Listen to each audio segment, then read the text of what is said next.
Move your wrinkled hands off the counter, Grandma. People like you don't walk out of here with $4 grand in cash. Officer Brent Maddox didn't even bother hiding the smirk as he snatched Evelyn Byrd's ID from her trembling fingers, lifting it with two gloved pinches like it carried a disease. You should have kept your little Social Security check and stayed quiet, shoving her toward the door as customers stared. Now you're gonna learn what happens when folks like you pretend to have money. Evelyn didn't move her eyes from the pavement outside, where a row of heavy boots, leather vests, and full-face helmets had already turned toward the glass doors, watching every second Maddox's hand tightened on her arm. He hadn't realized yet that he wasn't the only one watching her. Before we go any further, comment where in the world you are watching from and make sure to subscribe, because tomorrow's story is one you don't want to miss. The morning sun warmed Evelyn Byrd's face as she stepped off the bus in front of Stonebrook Federal Bank.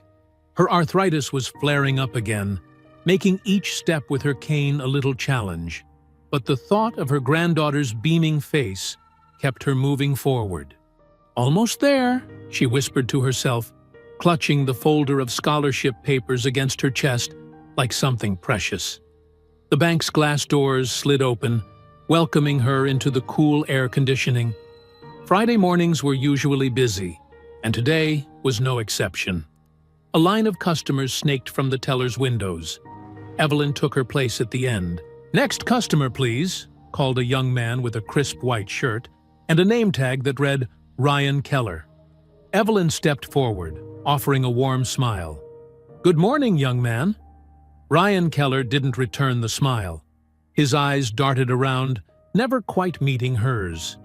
He looked fresh out of college, with hands that hadn't yet developed the confidence of experience. "How can I help you?" he asked, his voice pitched slightly higher than natural. "I'd like to make a withdrawal, please." Evelyn set her folder down and began opening it.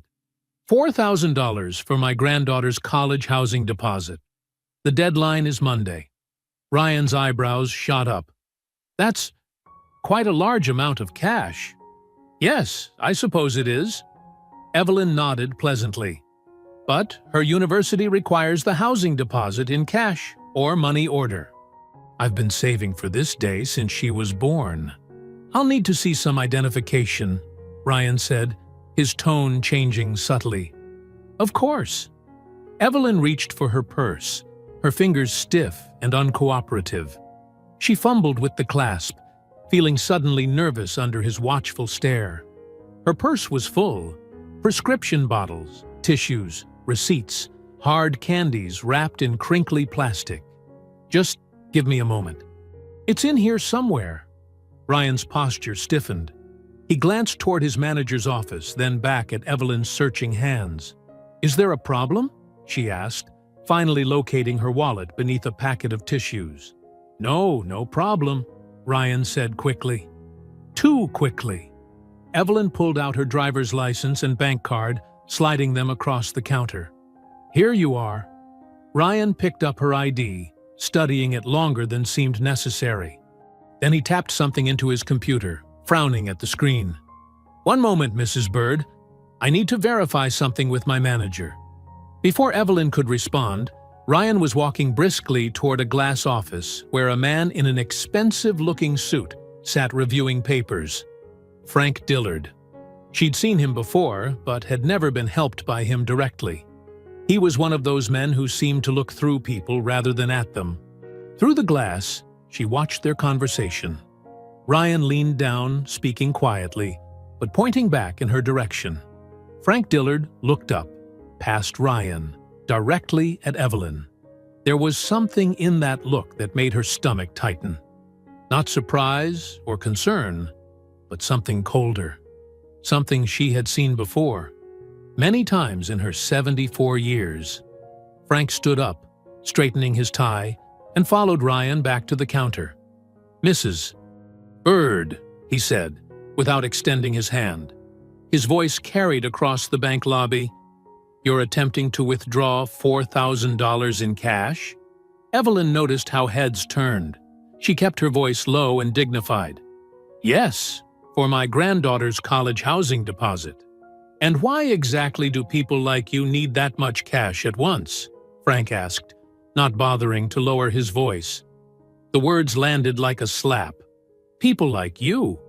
She knew exactly what he meant.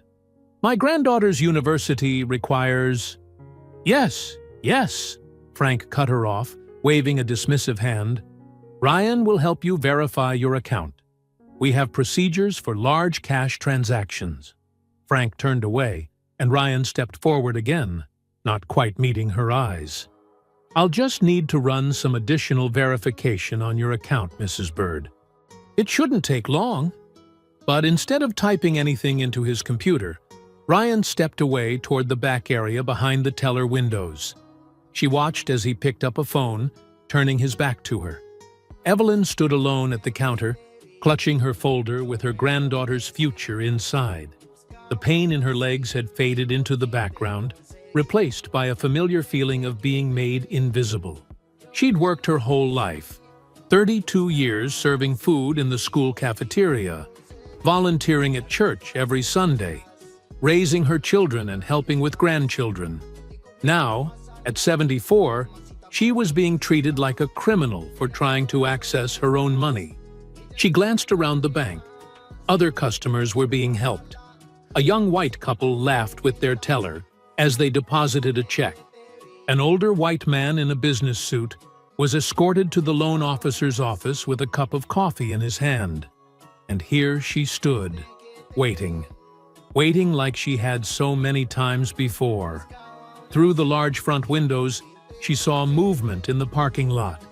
2 police cruisers pulled up, lights off, but positioned directly in front of the entrance. Her heart skipped a beat. Surely they weren't here for her. But deep down, she knew. Something was wrong.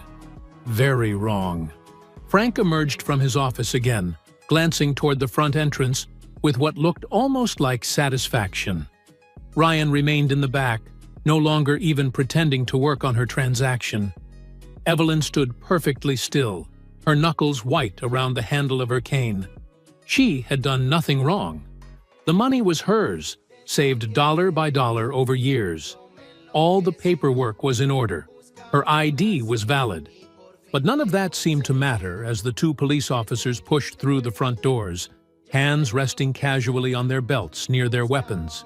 The bank fell silent as the officers scanned the room, their eyes quickly finding Frank Dillard, who nodded slightly in Evelyn's direction.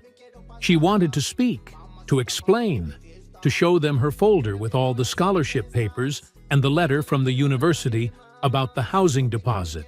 But her mouth had gone dry, and that old familiar feeling washed over her, the one that told her that speaking up would only make things worse. So she stood there, a 74-year-old grandmother with arthritis and a lifetime of hard work behind her, waiting for what would come next, unaware that outside in the parking lot, a group of men in leather vests had just pulled up on rumbling motorcycles, heading for the ATM on the side of the building. The glass doors of Stonebrook Federal Bank swung open with a whoosh as officers Brent Maddox and Cliff Harlan strode in. Maddox led the way, his broad shoulders squared and jaw set tight. Harlan followed 2 steps behind, mimicking his partner's confident posture, but lacking the natural swagger. "Which one?" Maddox muttered, scanning the bank. Frank Dillard stepped forward, gesturing subtly toward Evelyn with a slight nod. "That's her, officers."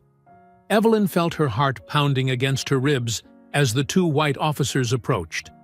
The taller one, Officer Maddox, according to his nameplate, had cold blue eyes that seemed to look through her rather than at her. The shorter one, Officer Harlan, kept glancing around at the other customers as if embarrassed to be there. "Ma'am," Maddox said, his voice loud enough for everyone to hear, "we received a call about suspicious activity. What exactly are you doing here today?" Evelyn straightened her spine despite the pain. "I'm just making a withdrawal from my account, officer. For my granddaughters." "A withdrawal of how much?" Maddox cut in, stepping closer. $4,000, Evelyn said, her voice steady despite her racing heart. "It's for my granddaughter's college housing deposit. I have all the paperwork right here." She gestured to the folder on the counter. Maddox didn't even glance at it. 4,000 in cash? And where'd someone like you get that kind of money? The insult stung, but Evelyn had heard worse. It's my money, officer. I've been saving it for years. I worked at Westfield Elementary School cafeteria for 32. Let me see that ID again, Maddox demanded, cutting her off once more. Evelyn's hands trembled slightly as she held out her driver's license. Instead of taking it gently, Maddox snatched it from her fingers. Harlan, take a look at this, he said, holding the ID up. Doesn't look right to me. Officer Harlan peered at the license and shrugged.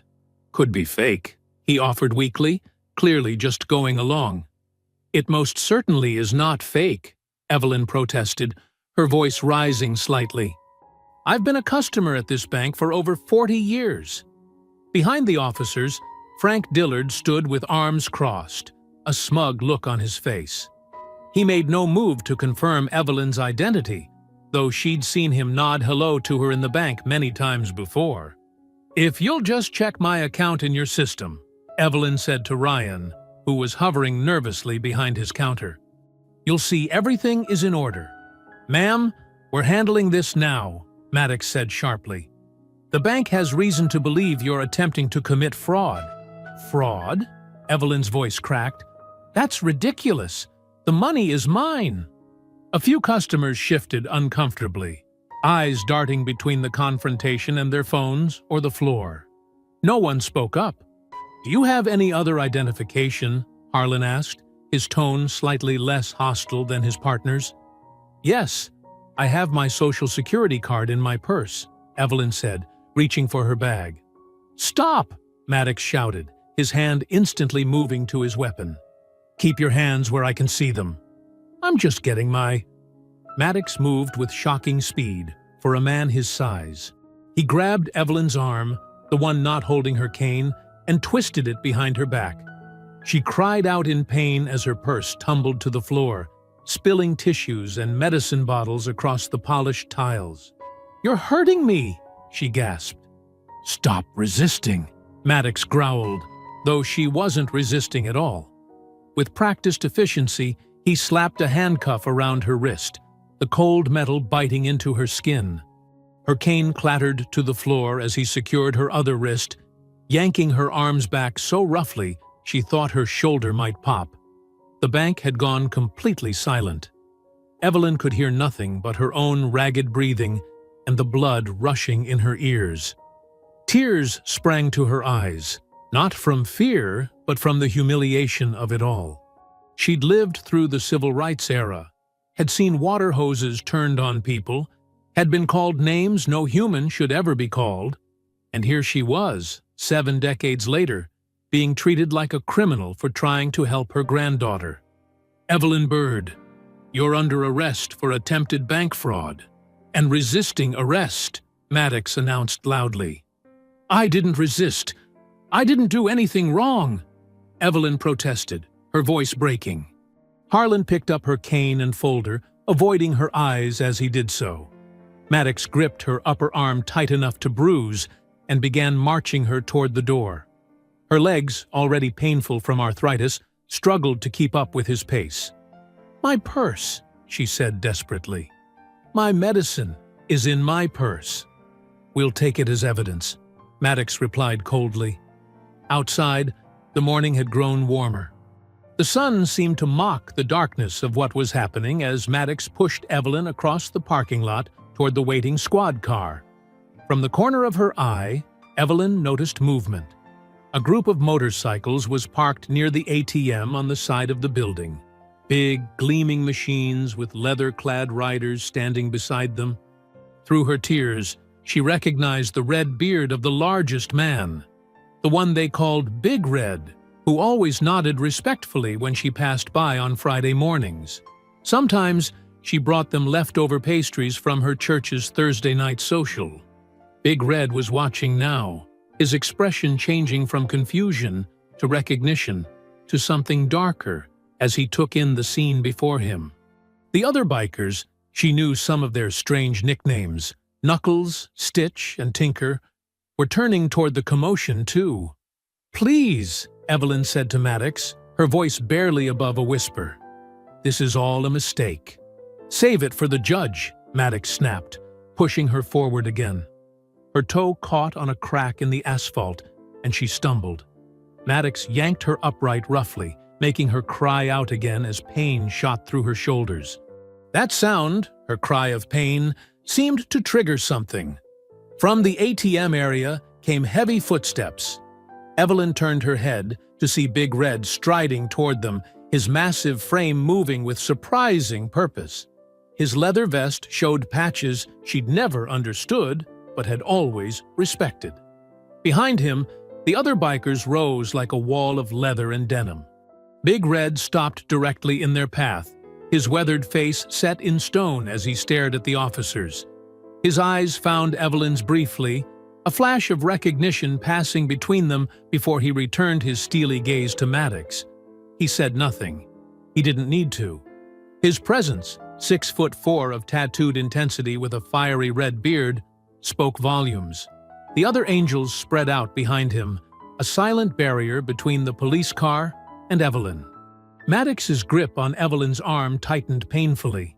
She could feel him tense, suddenly unsure, as he faced not a frail grandmother he could intimidate, but something entirely different.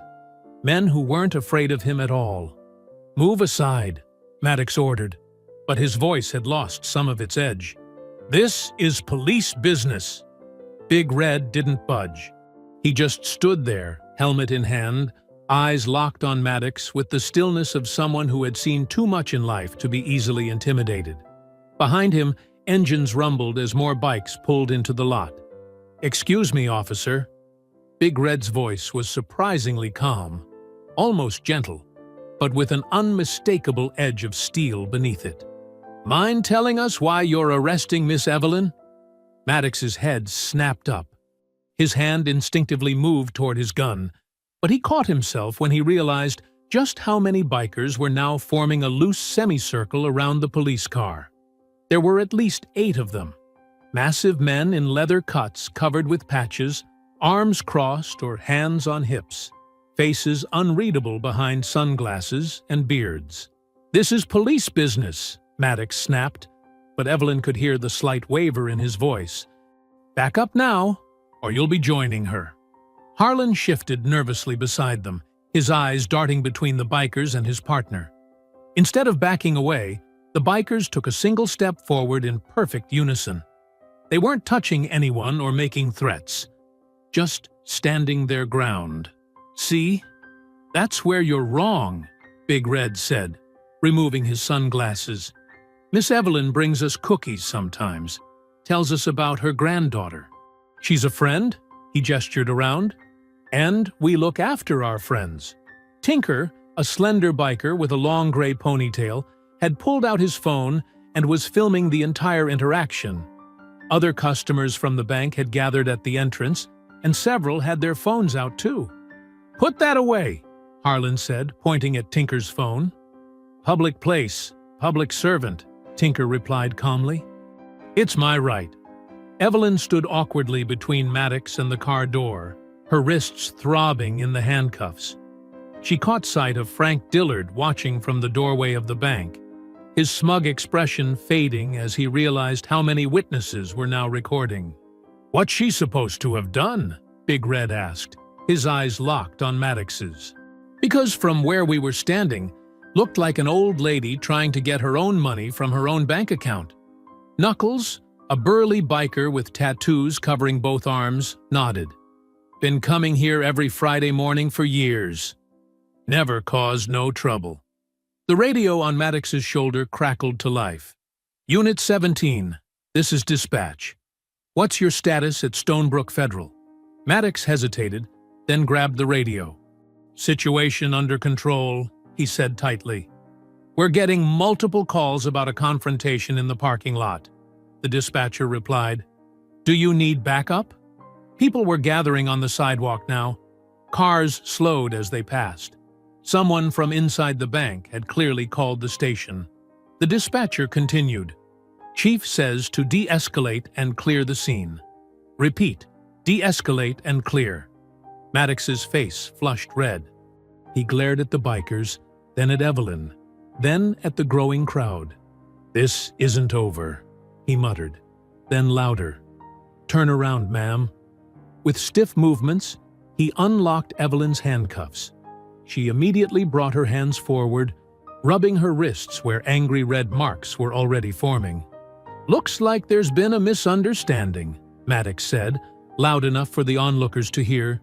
"You're free to go." Evelyn couldn't speak. Her throat had closed up with unshed tears. The relief of being released battled with the humiliation of the arrest and the injustice of it all. "A misunderstanding?" Big Red repeated, his voice dangerously quiet. "That what you call putting cuffs on a grandmother for no reason?" Stitch, a barrel-chested biker with a neat gray beard, stepped forward and gently placed his hand under Evelyn's elbow. "You okay, Miss Evelyn?" he asked softly. She nodded, not trusting her voice. "Let's get you back inside to finish your business," Stitch said. "We'll wait with you." The bikers formed a protective ring around her as they walked back toward the bank entrance. Maddox and Harlan didn't try to stop them. They retreated to their squad car, speaking in hushed, angry tones. Frank Dillard stood in the doorway, his face a mask of forced pleasantness. "Mrs. Bird," he said smoothly, "I'm so terribly sorry for the confusion. If you'll come to my office, we can—" "There wasn't any confusion," Big Red interrupted. "You called the cops on her for taking out her own money." Frank's smile became brittle. "I assure you, it was a misunderstanding about—" "I just want my money," Evelyn said, finding her voice at last. "The $4,000 from my account. For my granddaughter's housing deposit." Frank hesitated, his eyes darting between her and the intimidating circle of bikers. "Of course. Right away." Inside, the bank had gone eerily quiet. Customers stared as the unlikely group moved toward the counter. Evelyn's purse and cane had been retrieved from the floor. The spilled contents had been gathered up and returned to her bag. Ryan, the young teller, couldn't meet her eyes as he counted out the cash. His hands trembled slightly. "Here you go, Mrs. Bird," he said, pushing the money across the counter. "I'm really sorry about what happened." Evelyn placed the cash carefully in her wallet, then tucked it deep into her purse. Her own hands were still shaking. The adrenaline was wearing off, leaving her feeling drained and suddenly very old. "Can we give you a ride home, Miss Evelyn?" Big Red asked as they walked back outside. "Don't think you should be alone right now." She looked up at him, this mountain of a man with fierce eyes that somehow held nothing but kindness when they looked at her. "I don't know," she said hesitantly. "I usually take the bus." "It's no trouble," he assured her. "We were heading that direction anyway." This wasn't true, and they both knew it, but Evelyn felt too shaky to argue. The thought of sitting on the bus, trying to hold herself together in front of strangers, was too much. "Thank you," she whispered. "I'd appreciate that." Big Red nodded and gestured to where their motorcycles waited. "Don't worry, we'll go slow," he promised with a gentle smile. "Knuckles has a sidecar on his bike. Most comfortable seat you'll ever sit in." As they walked toward the motorcycles, Evelyn was acutely aware of the stares following them. Bank customers watched from the windows. The officers sat in their patrol car, Maddox's face dark with anger. Knuckles helped her into the sidecar, making sure she was comfortable and secure. "First motorcycle ride?" he asked with a grin. "First, and probably last," Evelyn admitted, managing a small smile despite everything. "You might change your mind after this," he said, handing her a spare helmet. "Nothing feels quite like the freedom of the open road." As the engines rumbled to life around her, Evelyn caught one last glimpse of Officers Maddox and Harlan watching helplessly from their squad car. Their faces were twisted with frustration and something that looked like promise of future trouble. But for now, surrounded by her unlikely guardians, Evelyn felt something she hadn't expected. Safe. The motorcycles pulled out of the parking lot in perfect formation, carrying her away from the bank and the morning's horrors. Behind them, the officer's patrol car remained motionless, unable to follow without revealing the pettiness of their intentions to the watching crowd. Evelyn's modest bungalow on Maple Street looked exactly as she'd left it that morning. The yellow curtains still fluttered in the open windows. Her porch swing still creaked in the late morning breeze. Her garden gnome still smiled its chipped smile beside the front steps. Yet everything felt different now. The rumble of motorcycles broke the quiet of her neighborhood as the Hells Angels pulled up to her curb in perfect formation. Mrs. Parker peeked through her blinds across the street, mouth hanging open at the sight of her elderly neighbor climbing out of a motorcycle sidecar with the help of a tattooed giant. "Thank you," Evelyn said, as Knuckles steadied her. Her legs still felt wobbly, and the reality of what had happened at the bank was sinking in deeper with each passing minute. Big Red removed his helmet and looked up at her tidy little house with its flower boxes and wen chimes. "Nice place you got, Miss Evelyn." "Would you like to come in for some iced tea?" she offered, surprising herself. "I've got fresh mint from the garden." "Don't want to impose," Big Red said, though his eyes softened at the invitation. "Please," Evelyn said. "I could use the company right now." The thought of being alone with her thoughts was suddenly unbearable. Big Red nodded to the others. "You boys head on back. Knuckles and I will make sure Miss Evelyn's settled." The other bikers nodded respectfully to Evelyn before starting their engines and pulling away. Only Big Red and Knuckles remained, following her up the worn wooden steps to her front porch. Inside, Evelyn's hands trembled as she filled 3 glasses with ice from the freezer. "Let me help with that," Knuckles said gently, taking the pitcher from her unsteady grip. "You just sit down." "I'm not usually like this," Evelyn said, easing herself onto a kitchen chair. "I don't know what's wrong with me." "Shock," Big Red said simply, sitting across from her. His massive frame made her kitchen chair look like doll furniture. "What happened to you today wasn't right." Knuckles set the glasses of tea on the table and took the third chair. Despite his intimidating appearance, arms covered in tattoos, a leather vest bearing patches she didn't understand, his movements were careful and considerate in her space. "I've never been in trouble with the law," Evelyn said, her voice small. "Never even had a parking ticket in all my 74 years. "You weren't in trouble today either," Big Red said firmly. "Those officers were wrong. Plain and simple." Evelyn stared at the red marks on her wrists, where the handcuffs had dug into her skin. "I just wanted to help my granddaughter with her college housing. That's all." Her voice cracked. $4,000? My own money? "That manager had no right," Knuckles said, a flash of anger crossing his face. "I've been watching that guy for years. Treats folks different depending on who they are." "You noticed that too?" Evelyn asked. Big Red nodded. "We see a lot sitting out there in that parking lot. People don't really pay much attention to us, so we observe things." "Like what?" Evelyn asked, taking a sip of her tea. "Like how that Frank fella runs out to open the door for certain customers, but makes others wait," Knuckles explained. "Or how some folks get offered coffee and comfortable chairs, while others get the third degree over simple transactions." Evelyn nodded slowly. "I always felt it, but I thought maybe I was being too sensitive." "You weren't," Big Red assured her. "And what happened today crossed a serious line." "Why did you help me?" Evelyn asked. "You didn't have to get involved." Big Red looked almost embarrassed. "You remember last Christmas? You brought us those gingerbread cookies when we were collecting for the toy drive?" Evelyn smiled faintly. "I remember. You were all freezing out there. And last spring, when it was pouring rain and you came out with that big umbrella for Tinker while he was fixing his bike?" She nodded. "That's why," Big Red said simply. "You treat people right, so we do the same." Evelyn felt tears welling up again. I just don't understand why they did that to me today. Big Red and Knuckles exchanged a look that told her they understood exactly why, but were too polite to say it outright.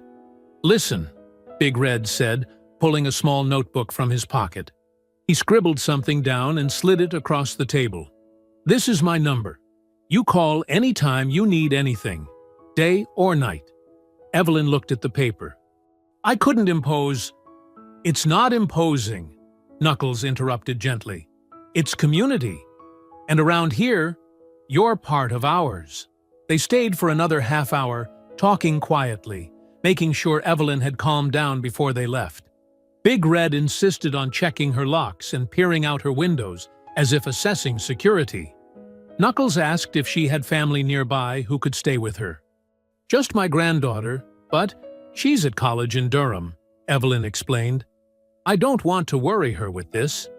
When they finally departed, Evelyn stood on her porch and watched their motorcycles disappear around the corner. The neighborhood seemed to exhale collectively, returning to its usual quiet state. It's over now, she told herself, going back inside. A terrible mistake, but it's done. She spent the next few hours trying to settle her nerves. She watered her plants, folded laundry, and prepared a simple lunch she couldn't bring herself to eat. Every few minutes, she found herself rubbing her wrists, the ghost of those handcuffs still tight around her skin. At 3 o'clock, her phone rang. Evelyn didn't recognize the number but answered anyway. Mrs. Bird? A young woman's voice came through, hushed and urgent. Yes, this is she. This is Marisol Rivera. I'm a teller at Stonebrook Federal. I saw what happened this morning. Evelyn sat down heavily on her couch. Oh, I see. I'm calling because… The young woman paused, and Evelyn could hear her breathing nervously. Because I couldn't sleep tonight if I didn't tell you the truth. The truth about what, dear? Mr. Dillard didn't call the police because he thought you were suspicious, Marisol whispered. He called them because he didn't want you taking out that much cash. Evelyn's heart thumped painfully in her chest. What do you mean? After you left, he was laughing about it in his office with Ryan. Said he was teaching you a lesson about… Marisol's voice dropped even lower. About people like you trying to withdraw that kind of money all at once. Evelyn's hand tightened on the receiver. I see. He told Ryan you were probably running money for street kids. That's what he called them. Said you people always claim it's for family, but it's really for… Marisol couldn't finish the sentence. For drugs, Evelyn supplied, her voice hollow. I'm so sorry, Mrs. Bird. It wasn't right. None of it was right. No, Evelyn agreed quietly. It wasn't. I could get fired for telling you this, Marisol added. But my abuela raised me better than to stay quiet when someone's been wronged. Thank you for telling me, Marisol, Evelyn said. Your grandmother raised you well. After they hung up, Evelyn sat motionless on the couch, the afternoon sun slanting through her curtains and casting long shadows across the living room. The house felt suddenly too quiet, too empty. She walked slowly to her kitchen table and sat down, placing her hands flat on the surface. The bruises on her wrists were darkening now, turning from angry red to deep purple. So it wasn't a mistake after all, she whispered to the empty room. The realization settled over her like a heavy blanket. Not a misunderstanding. Not an overzealous teller. Not a momentary lapse in judgment. It was deliberate. It was because of who she was. It was because Frank Dillard had looked at a 74-year-old black grandmother and seen something dangerous, something criminal, something less than human. Outside her window, a neighbor's lawnmower droned on. A dog barked. A car door slammed. The world continued as if nothing had happened, as if her dignity hadn't been stripped away in front of a bank full of people, as if she hadn't been handcuffed and nearly dragged away for trying to access her own money. Evelyn touched the bruises gently, feeling the pain beneath her fingertips. Physical proof of what had happened. Evidence she couldn't ignore or explain away. The tears she'd been holding back finally came, sliding silently down her cheeks as she sat alone at her kitchen table.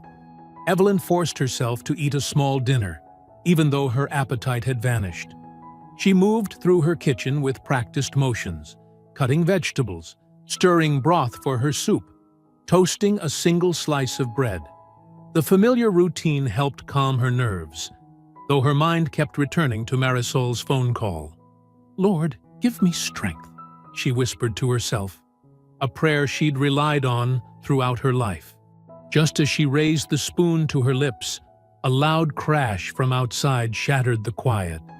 The sound of metal hitting pavement echoed through the front of the house. Evelyn froze, her heart pounding. She set down her spoon and moved cautiously toward her front window, pulling back the curtain just enough to peek outside. In the dim glow of the streetlight, she could see her mailbox lying on the ground, ripped clean from its post. A figure in a dark hoodie was running down the street, disappearing around the corner. "Oh my Lord!" she gasped, her hand flying to her chest. She hesitated at her front door, then steeled herself and opened it. Standing on her porch, she surveyed the damage. Her sturdy metal mailbox, the one her late husband had installed 15 years ago, lay dented and twisted on the sidewalk. Its wooden post had been snapped in half, splinters scattered across her lawn. A neighbor's porch light flicked on. Mrs. Parker from across the street called out, "Evelyn, you all right over there?" "Someone broke my mailbox," Evelyn called back, her voice shaking. "Did you see who it was?" "Just saw someone running off. Looked like one of those teenagers from over on Maple." Evelyn went back inside and picked up her phone. With trembling fingers, she dialed the non-emergency police number. A bored-sounding dispatcher answered. "Police department." "Yes, hello. I'd like to report vandalism to my property," Evelyn explained, trying to keep her voice steady. "Someone just destroyed my mailbox." "Your address, ma'am?" 412 Willow Street. There was a pause, the sound of typing. "Your name?" "Evelyn Bird." Another pause, longer this time. "And you said this was about a mailbox?" "Yes. Someone ripped it right off the post. I'm a senior citizen and—" "Ma'am, we can take a report. But honestly, vandalism like this is usually just kids. We probably won't be able to do much." Evelyn frowned. "But I just saw the person running away. If an officer came now—" "We're short-staffed tonight, Mrs. Bird. I can have someone drive by tomorrow to take a report if you'd like." The dismissive tone in the dispatcher's voice made Evelyn's stomach tighten. "Yes, please do that. We'll try to have someone there tomorrow afternoon." After hanging up, Evelyn returned to her cooling soup. She ate mechanically, no longer tasting the food. Her thoughts raced. Was it really just teenagers? The timing seemed too perfect, just hours after her humiliation at the bank. She washed her dishes and settled in her living room with a book she couldn't focus on. Every passing car made her glance up at the window. At just past 8 o'clock, a patrol car cruised slowly past her house. Even through the curtains, she recognized Officer Maddox behind the wheel. He wasn't driving normally. He was crawling past, head turned toward her home. Evelyn's blood ran cold. She switched off her reading lamp and moved to the window, peering carefully through a tiny gap in the curtains. The patrol car reached the end of the block, made a U-turn, and drove past her house again. Even slower this time. "This isn't right," she whispered to herself. "This isn't right at all." She double-checked her locks before going to bed early, exhaustion from the stressful day finally catching up with her. Sleep came fitfully, filled with dreams of handcuffs and sneering faces. A sharp crack against her front window jolted her awake. Evelyn sat up in bed, heart hammering. The bedside clock read 9:30 p.m. Another crack, followed by a splattering sound. She hurried to her window and peeked out, just in time to see a car speeding away. No lights, just taillights disappearing down the street. Evelyn didn't turn on any lights. Instead, she moved cautiously through her darkened house to the front door. When she opened it, the smell hit her immediately, the sulfuric stench of broken eggs. Her porch was a mess. Raw eggs dripped down her front door, smeared across her welcome mat, and splattered on the porch railings. At least half a dozen had been thrown. She closed the door quietly, leaning against it. No point calling the police again. It was clear now, they weren't coming to help her. Sleep was impossible after that. Evelyn sat in her darkened living room until dawn broke, jumping at every sound from outside. When morning light finally filtered through her curtains, she opened the front door to assess the damage in daylight. The egg had begun to dry, creating a crusty, yellowish mess all over her porch. And there, stuck prominently to her door with clear tape, was an official-looking notice she hadn't seen in the darkness. Citation: Lawn height violation, it read in bold letters. City Code 32.4b. Grass exceeding 8 inches. Fine. $150. Officer issuing citation, B. Maddox. Evelyn stared at the paper, then at her lawn. It had been mowed just 5 days ago by the neighborhood boy she hired. It was nowhere near 8 inches high. "This is because of yesterday," she whispered, finally understanding. "They're punishing me." She began scrubbing the eggs off her porch with a determination born of anger rather than fear. By the time she finished an hour later, her arms ached, but her porch was mostly clean. Just as she dumped the dirty water from her bucket, the distinctive rumble of a motorcycle approached. Big Red pulled up to her curb, his massive bike gleaming in the morning sun. He killed the engine and climbed off, his expression changing from friendly to concerned as he took in her worn appearance. "Miss Evelyn? You all right?" Evelyn hesitated, then shook her head. "No, I don't think I am." She invited him in and made fresh coffee. As they sat at her kitchen table, she told him everything.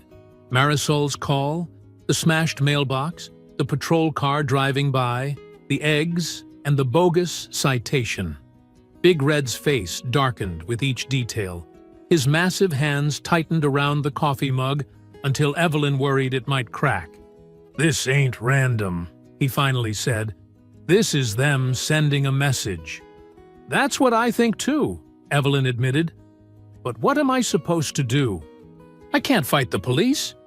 Big Red set down his mug with a decisive thunk. "No, but we can watch over you." He pulled out his phone and made a quick call. "Knuckles, get the guys together. Miss Evelyn's being harassed."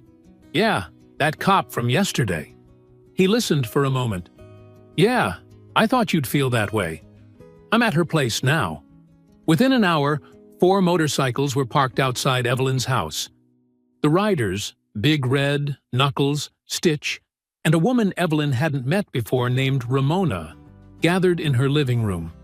Their leather vests and tattoos looked out of place among her floral-patterned furniture and cross-stitched Bible verses on the wall. "We're setting up shifts," Big Red explained. "Someone will ride by every hour. Different bikes, different riders, so they don't catch on too quick." "You don't have to do this," Evelyn protested.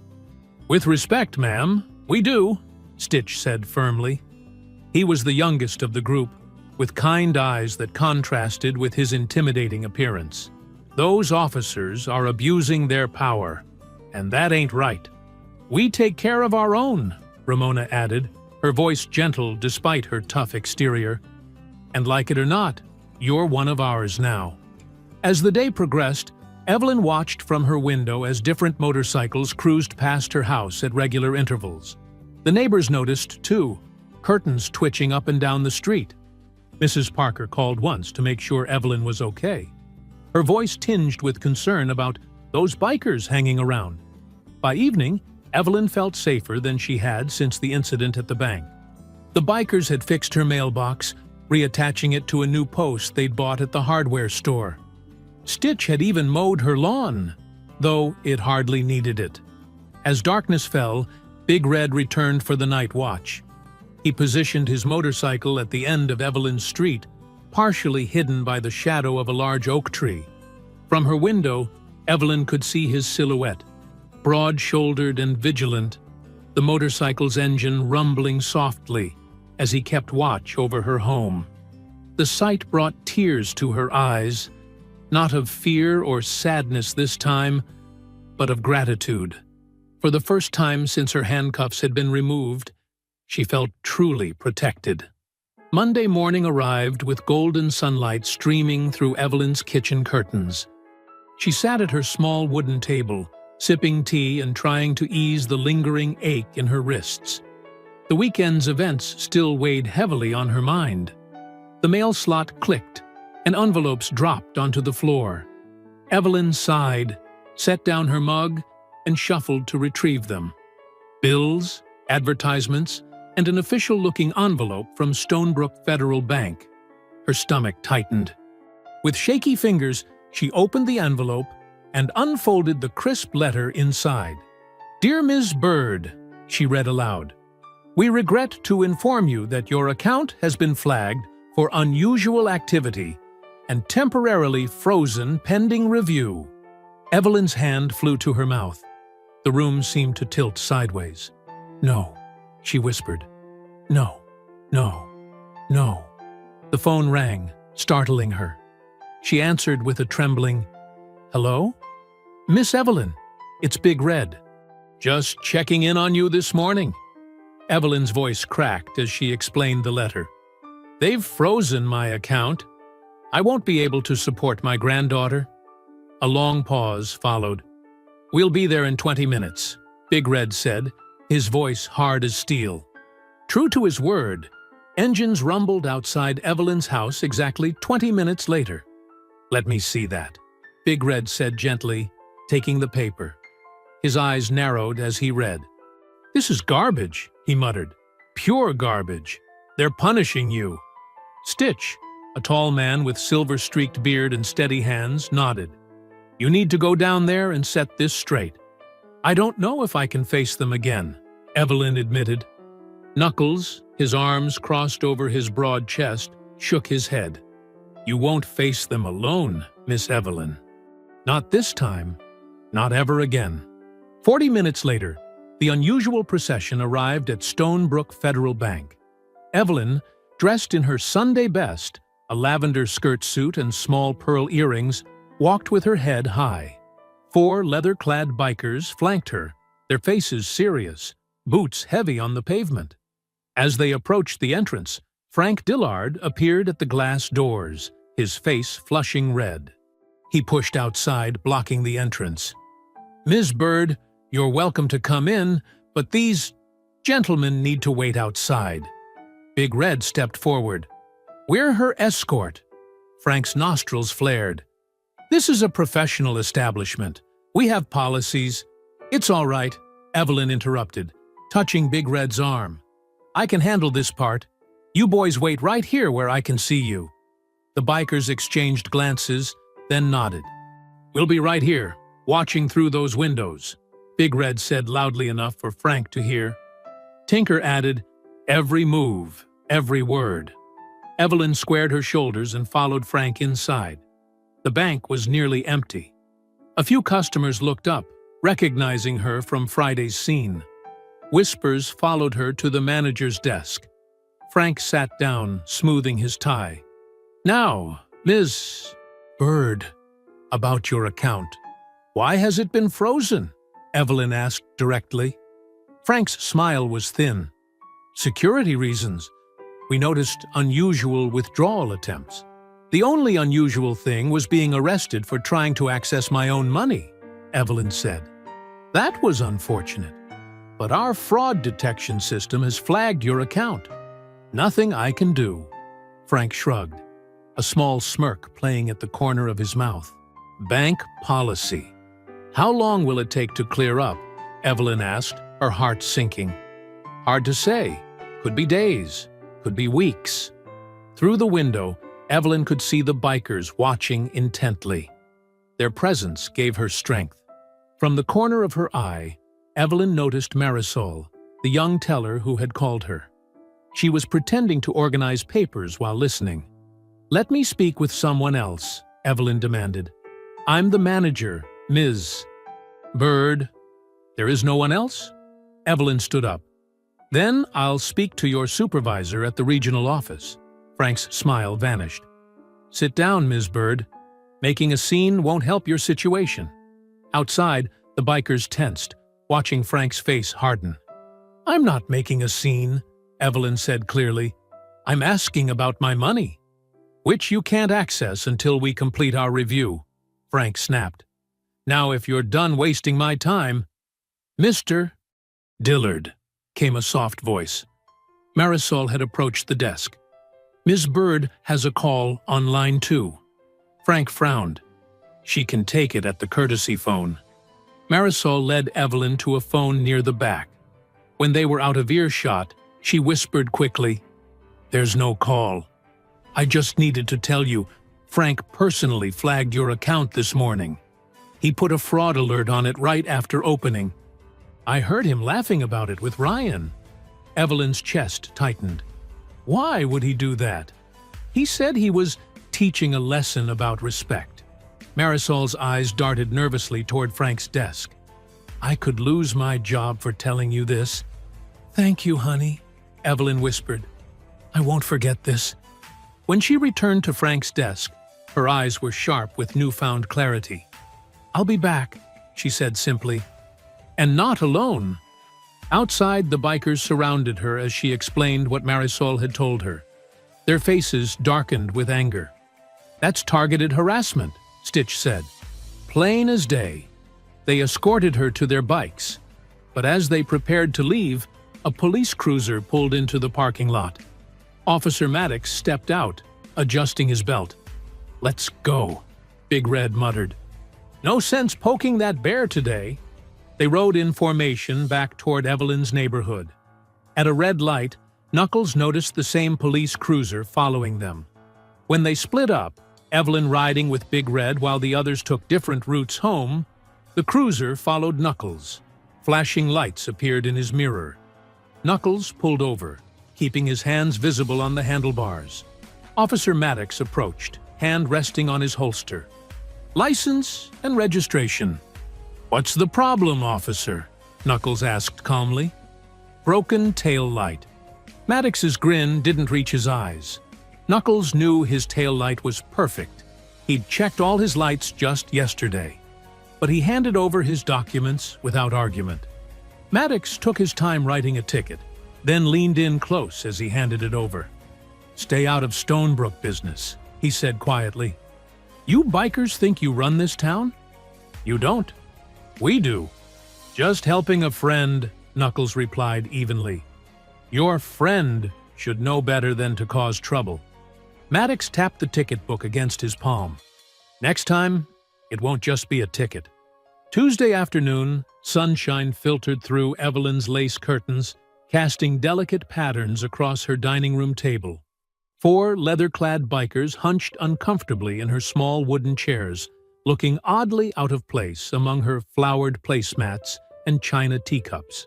"Start from the beginning, Miss Evelyn," Big Red said gently. "Every detail matters."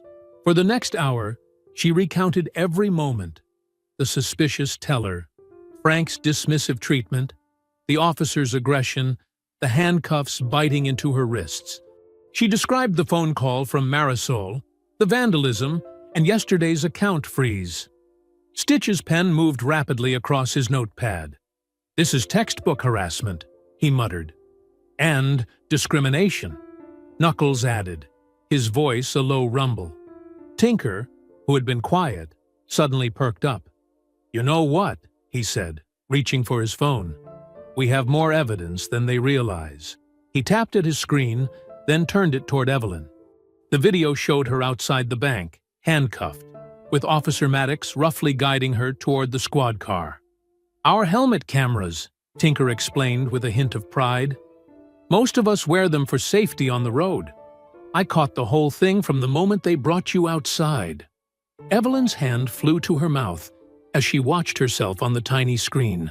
Small, frightened, helpless.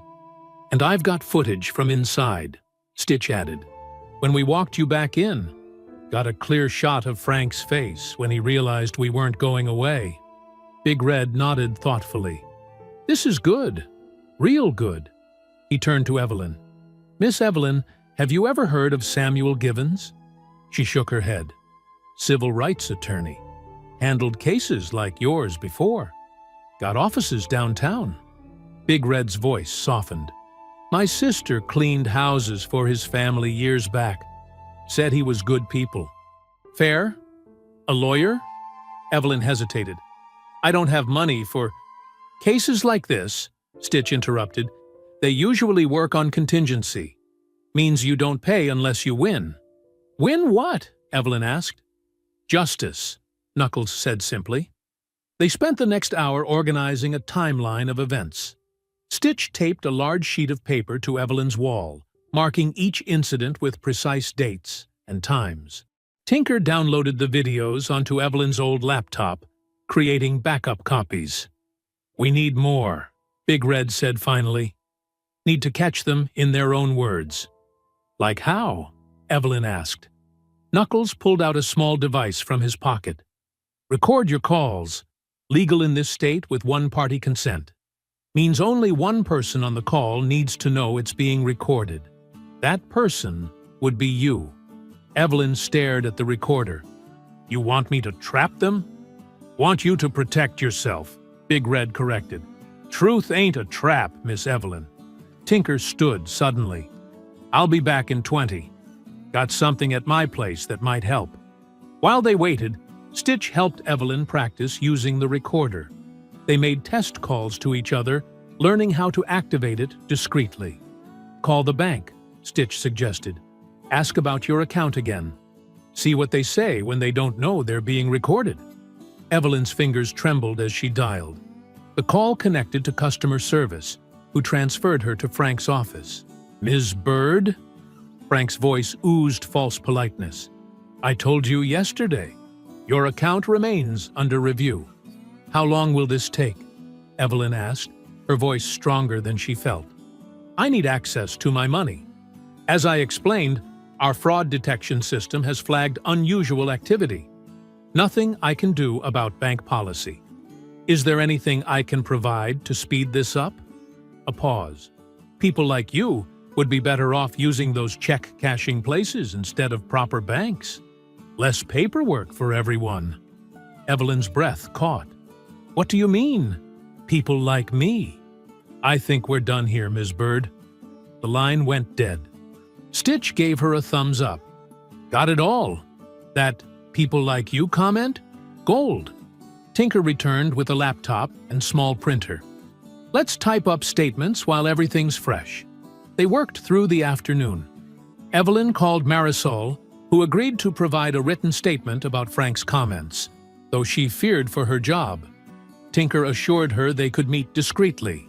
By late afternoon, they had assembled an impressive collection of evidence: video footage, recorded calls, witness statements, photographs of Evelyn's bruised wrists, the bank letter, and the bogus citation.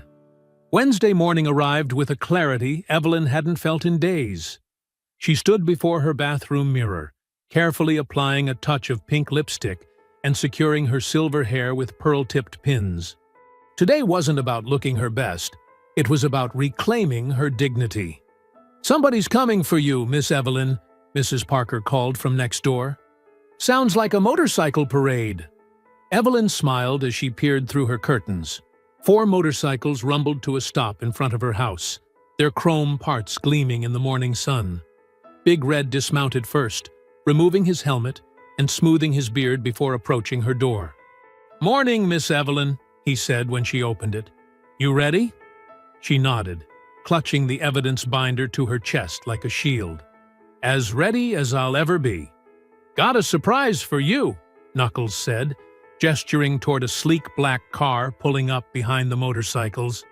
Figured you might not want to ride on the back of a bike to meet a lawyer. My cousin's car, Stitch explained. He's letting us borrow it for the day. Evelyn's shoulders relaxed. That's thoughtful of you boys. The drive downtown took 20 minutes. Evelyn sat in the back seat with the binder on her lap, watching through the window as the bikers formed a protective convoy around them. People on the sidewalk stopped to stare at the unusual procession. "Never thought I'd have an escort like this at my age," Evelyn murmured, half to herself.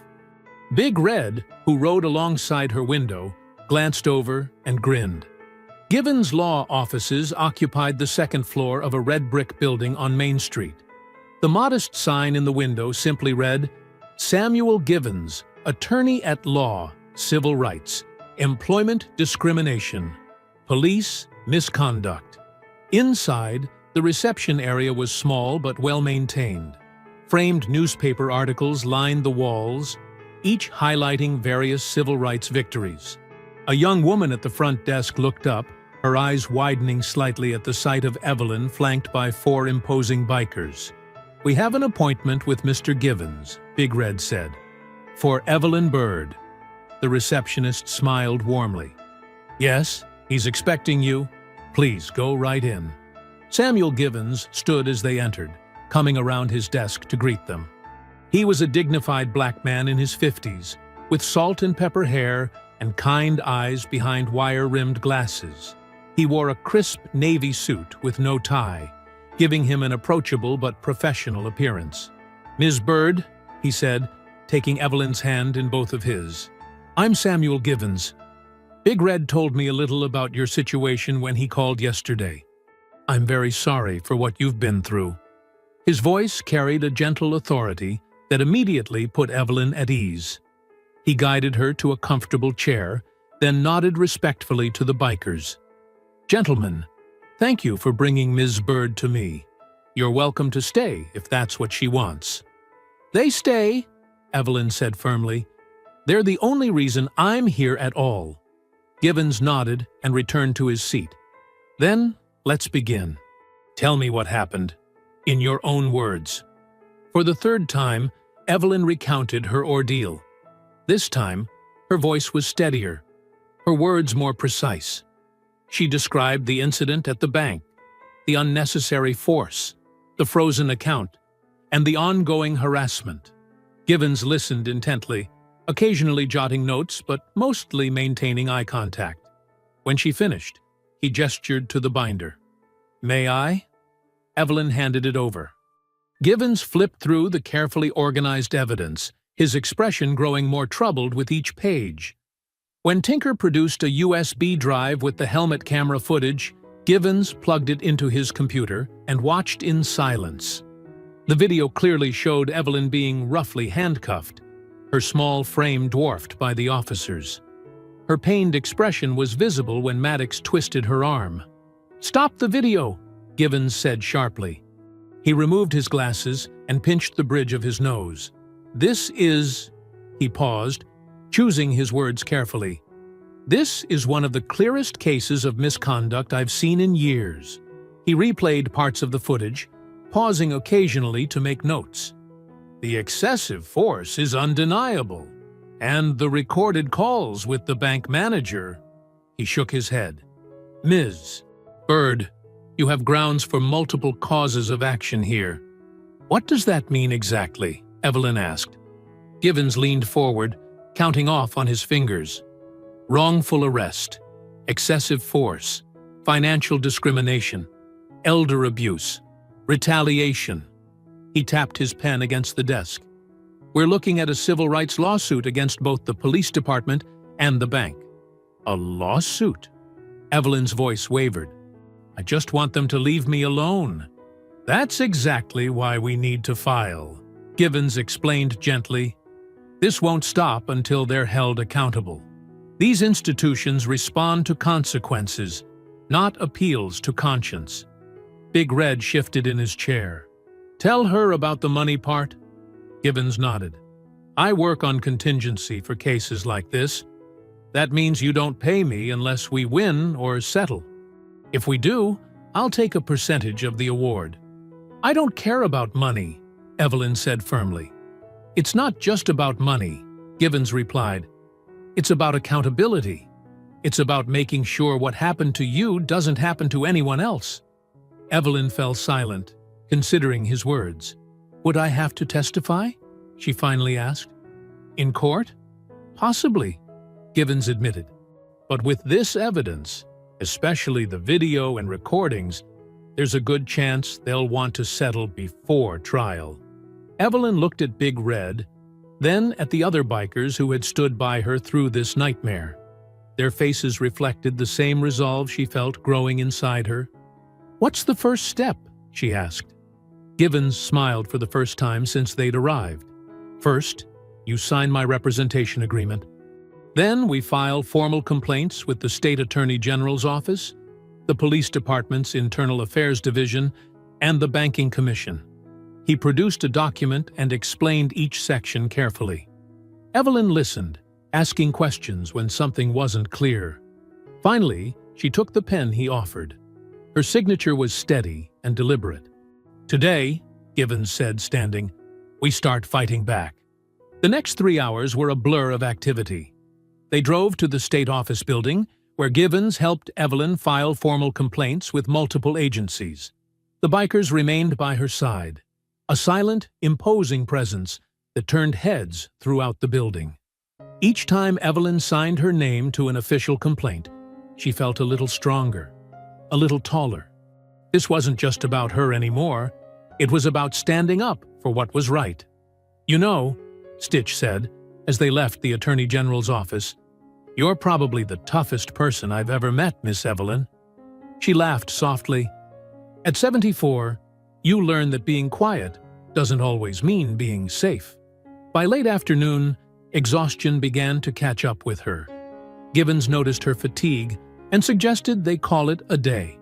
"We've made a strong start," he assured her. "I'll begin drafting the formal lawsuit tomorrow. In the meantime, continue documenting any further harassment." Back at Evelyn's house, the bikers insisted on checking her property before leaving. Tinker fixed a loose porch step, while Stitch helped bring in groceries they'd picked up on the way home. "We'll keep riding by," Big Red promised. "Different times, so they never know when we're watching." Evelyn thanked them, her gratitude beyond words. After they left, she stood in her kitchen, the house quiet once more. She removed Samuel Givens's business card from her purse and placed it on her refrigerator, securing it with a magnet shaped like a teapot. There it would stay, a reminder that she wasn't alone anymore. A reminder that standing up for yourself wasn't just right. It was necessary. Evelyn made herself a cup of tea and sank into her favorite chair by the window. For the first time in days, she felt something like peace. Whatever came next, she would face it with her head held high. Thursday evening had settled around Evelyn's small house like a soft blanket. After dinner, she'd spent several hours organizing papers for her meeting with Attorney Givens tomorrow. The day had been quiet. No police cruisers rolling by, no nasty phone calls, just blessed peace. At 11:15 p.m., Evelyn moved through her nightly routine. She washed her face, brushed her teeth, and changed into her favorite blue cotton nightgown. Her joints ached more than usual, a combination of stress and the slight chill in the air. "Just one more check before bed," she murmured to herself. Evelyn shuffled into the living room, leaning on her cane. She reached for the curtains, her fingers grasping the worn fabric that had hung there for almost 20 years. As she pulled them closed, she caught a glimpse of the empty street beyond. The neighborhood was silent, houses dark except for porch lights. In the distance, she could see Big Red's motorcycle parked under a streetlight 3 houses down, a comforting sentinel. She smiled slightly. Those boys. Never would she have imagined bikers becoming her guardian angels. Yet there they were, keeping watch in shifts, making sure she was safe. Evelyn turned away from the window, satisfied that all was secure. She switched off the table lamp, plunging the room into darkness lit only by the soft glow from the hallway. The shattering of glass exploded through the silence. Evelyn screamed, instinctively dropping to the floor as something heavy crashed into her living room. Glass fragments sprayed across her carpet and coffee table. Cold night air rushed through the broken window. Her heart hammered wildly against her ribs. For a moment, she couldn't move, couldn't think. Then training from decades of raising children in sometimes rough neighborhoods kicked in. "Stay down," she whispered to herself. "Just stay down." She crawled toward the hallway, her knees scraping against glass shards. The Ring doorbell she'd installed yesterday, at Stitch's insistence, would have sent alerts to both her phone and Big Red's. Reaching the hallway, she pulled herself up using the wall for support. Her phone sat on the side table. With trembling fingers, she dialed 911. "Emergency services. What's your—" "Someone threw something through my window," Evelyn said, her voice shaking. "I'm an elderly woman living alone. Please hurry." The dispatcher asked for her address. As Evelyn gave it, she heard the distinctive rumble of motorcycles growing louder outside. "Ma'am, officers are on their way. Are you somewhere safe?" "Yes," Evelyn replied, relief washing over her as she heard boots on her porch. "My friends are here now." She disconnected and shuffled toward the front door. Through the peephole, she could see Big Red's massive frame, his face a mask of concern. "Miss Evelyn?" His voice boomed from outside. "It's Big Red and the boys. You okay in there?" "I'm coming," she called back, hands still shaking as she undid the locks. The moment the door opened, Big Red stepped inside, followed by Knuckles and Tinker. They moved with surprising grace for such large men, immediately assessing the situation. "Are you hurt?" Big Red asked, scanning her from head to toe. "No, I'm just shaken up," Evelyn said. Her eyes drifted toward the living room where glass glittered under the hallway light. "Someone threw something through my window." Knuckles moved carefully into the living room, switching on the lights. "It's a brick," he confirmed, crouching down to examine it. "There's something tied to it." He carefully untied a piece of paper wrapped around the brick with rough twine. His expression darkened as he read the message. "What does it say?" Evelyn asked, though part of her already knew. Knuckles handed the note to Big Red, who read it aloud. "Drop the case, or else." The words hung in the air like poison. Evelyn felt her knees weaken. Big Red guided her to a chair in the kitchen, away from the glass. "Tinker, check the back of the house," Big Red ordered. "Knuckles, sweep the front yard. I called Stitch. He's on his way." The men moved immediately, Tinker heading toward the back door while Knuckles stepped outside to search the perimeter. "They know," Evelyn whispered, staring at the note in Big Red's hand. "They know about the lawsuit." "We figured they might," Big Red said gently. "But this," he held up the note. "This means they're scared." "You've got them worried, Miss Evelyn." Evelyn didn't feel empowered by that knowledge. She felt terrified. These people had shown they wouldn't stop at threats. They had escalated to violence. Tinker burst back through the door, his face alarmed. "Red, come quick!" Big Red moved to the back door, Evelyn following despite his gesture for her to stay put. What she saw made her heart stop. A bright orange glow illuminated her backyard. Her small garden shed, where she kept tools, flower pots, and cherished photos she couldn't fit in the house, was engulfed in flames. "No!" she cried out. The fire crackled hungrily, consuming the wooden structure. Sparks flew into the night air, drifting dangerously toward the back of her house. "Tinker, get the hose!" Big Red shouted, already running toward the shed. "Knuckles!" "Back here now!" Stitch's motorcycle roared into the driveway at that moment. He leaped off, taking in the scene in an instant. He grabbed a garden hose coiled near the back porch and turned the spigot to full blast. The bikers worked with practiced efficiency. Stitch aimed the hose at the base of the flames, while Big Red and Knuckles used shovels from Evelyn's garden to throw dirt onto the fire. Tinker stationed himself between the shed and the house, beating back any sparks that drifted too close with a wet blanket he'd grabbed from somewhere. Evelyn stood frozen on her back porch, watching as her world burned. The shed contained so many memories: her late husband's fishing gear, her grandchildren's artwork from when they were small, photo albums she'd been meaning to bring inside. In the distance, sirens wailed, growing closer. The bikers fought the fire with grim determination. Water hissed against flames. Steam and smoke billowed into the night sky. Gradually, the orange glow diminished, replaced by smoldering ruins and the acrid smell of burnt wood. The fire was contained before it could reach her house, but the shed was destroyed. Everything inside it, gone. Something inside Evelyn broke. After days of holding herself together, of fighting back, of being brave, this final violation was too much. Her knees buckled, and she sank down onto the porch steps, tears flowing freely down her lined face. "Why?" she sobbed, her thin shoulders shaking. "Why are they doing this to me?" Big Red was by her side in an instant, his massive arm around her shoulders, surprisingly gentle. "Because they're cowards," he said, his voice rough with emotion. "Because you scared them by standing up. Because they think they can make you back down."